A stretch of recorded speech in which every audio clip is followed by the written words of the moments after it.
திருவானைக்கா அகிலாண்ட நாயகி பிள்ளைத்தமிழ் காப்பு பருவம் 33 வேறு. வேலையன் உதித்தவிடம் வைத்தகிரி பத்தனெளிது. அற்புக்களிப்பொடு காண எதிர் நிற்பவும் மேவு இರದ முக்கனி சருக்கரை முதல் சுவைகள்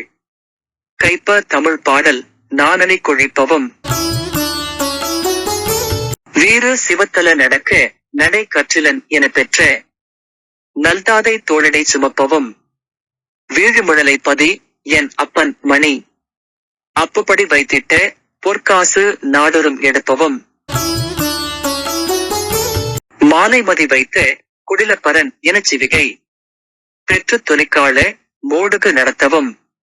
மாமரை வனக்கதவம் மெய்ப்புகழர் எச்சம் முன் அணைப்ப சிறப்பு ஊறுவாய் அமுது கொட்டவும் வார் இலைகள் வைத்திர புருண பனையில் அப்பொழுது கொத்து குலைக்காய் குலாவ அருள் வைப்பவும் மாதரசிக்கும் ஓர் குலச்சிறை தனக்கும் உள் உவப்ப பொறித்து ஓலை காணுபு வியப்பவும் காலைவரு சென்றதிர் கடுப்பார் கடத்து ஒருவள் ஏற்பு குளத்தோடு மாது ஒரு எடுப்பவும்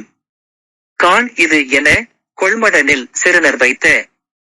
தம வெப்பத்தழல் சீறி மாறன் உடல் தைப்பவும் காய்ச்சின அழற்குள் மடல் பச்சனை எடுத்து வரை கொட்ப பெருக்கு ஏறு நீர் எதிர் செலுத்தவும்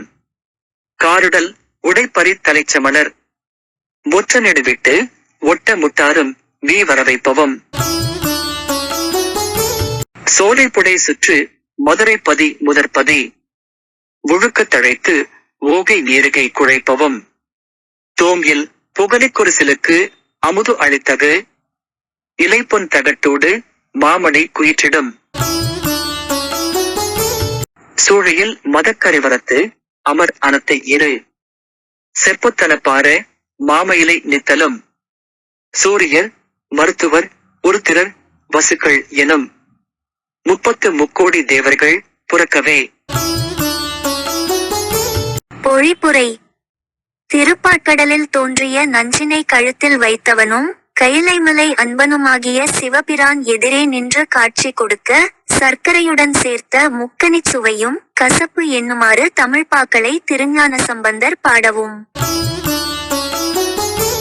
சிறப்பு பொருந்திய சிவத்தலங்களுக்கு நடந்து செல்லும் அளவு நடை கற்கவில்லை என்பதால் தந்தை சிவபாத இருதயர் தந்தோளில் தூக்கிக் கொண்டு செல்லவும் திருவேழிமிழலைப்பதியில் எனப்பனாகிய சிவபிரான் நாடோறும் தனது அழகிய பீடத்தில் பஞ்சம் போக்க வைத்த பொற்காசினை எடுத்துக்கொள்ளுமாறு செய்ததும்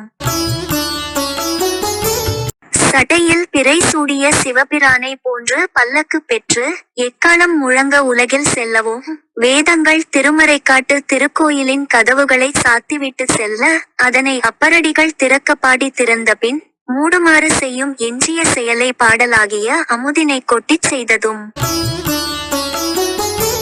நீண்ட ஓலைகள் செறிந்த ஆண்பனைகள் அப்போதே காய்கள் கொத்துடன் கூடிய குலைகளாக காய்க்குமாறு அருளியதும் மாதரசியாகிய மங்கையர்க்கரசியார் குலச்சிறையார் இருவரும் மனம் மகிழ்ந்து அனுப்பிய ஓலை கண்டு வியக்கவும் காலை ஞாயிறு போல் ஒளிரும் ஒரு பொற்குடத்தில் இருந்த மிக வெண்மை நிறத்து எலும்புகளுக்கு உரியவளை முன்பு போல் நற்குணங்களுடன் கூடிய பூம்பாவை ஆக்கியதும் மதுரையில் அடியவருடன் தங்கியிருந்த மடத்திற்கு இதோ பாருங்கள் என்று சமணர் கொடிய தீயிட